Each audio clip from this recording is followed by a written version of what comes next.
Hi everybody, it's Kristine Farrell with Alliance for Workforce Development, and today we have Chelsea Irvine back with us because there's been some changes to SBA and some of the services, so we kind of wanted to get an update from Chelsea and see what's going on.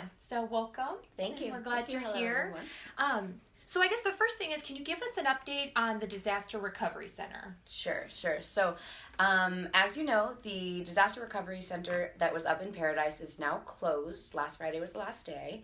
And the Disaster Recovery Center at the Old Sears in the Chico Mall has transitioned to what's called a Disaster Loan Outreach Center. And what that means is the primary activity there is SBA, people signing loan documents, bringing loan documents if they need to bring tax returns, things like that, checking on their file status. There are still a few representatives there from FEMA, so if any survivor has any questions about their application or their appeal, they can still go there, but it has transitioned and it's open now Tuesday through Saturday, 9 to 6. Oh, okay. Oh, wow. So we also know that the deadline with SBA has passed as far as for applying for physical damage. Right.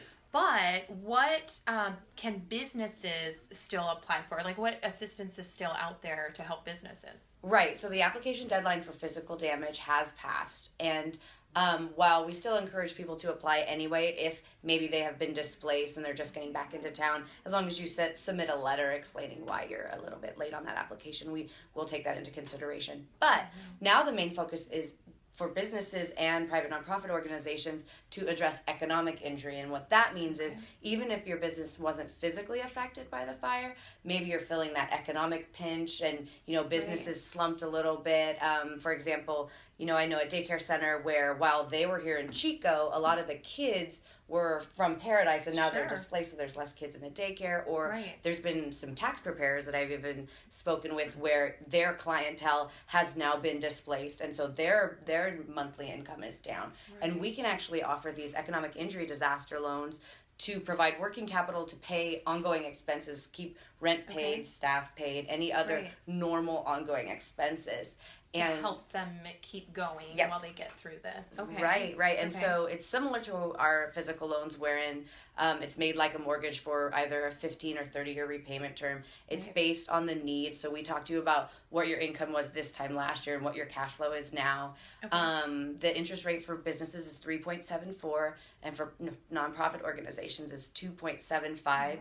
You can apply online at sba.gov/disaster at the Disaster Loan Outreach Center, or you can call us at 800-659-2955 and get that process started. And, one of the best examples that I had working with these fires, just to explain to a business why they might want to turn to the SBA, I talked to a local car stereo installation gentleman who owns a car installation place, and he would always put his debts every month on a credit card, pay all his bills on his credit card, and then pay it off every month. Then when the fire hit, that was the first month he didn't pay it off. And then the next month is even harder. And that's what we're trying to prevent, is that recurring debt that is so hard to get out of.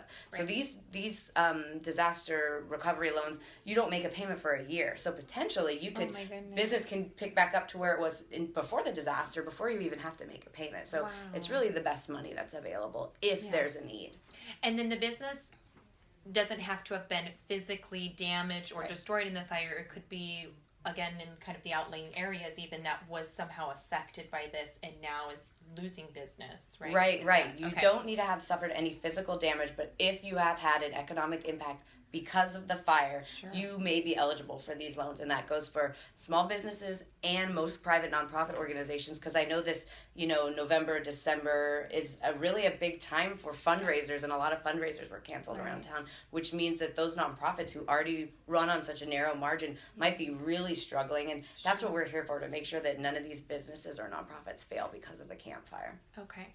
Awesome. So another thing would be, what other resources then are available for businesses, or what else does SBA have out there? Right. So luckily out here in Butte County, you have a lot of really great resources, and the best place to turn is buttecountyrecovers.org/business, because it has listed all your local partners. 3Corps is there, your Butte County SBDC, which is a small business development center where they can do counseling and help you with business plans.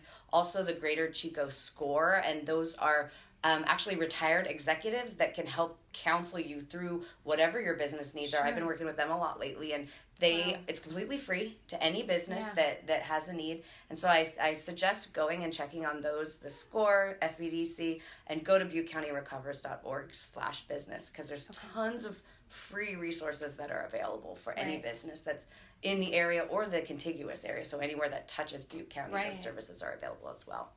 Awesome. Well, we thank you for coming, Chelsea, and we appreciate your update and all the insight you've been able to give us over the last couple of months. And so we want to say goodbye and thank you, everyone, and we'll talk to you later. All right. Everyone.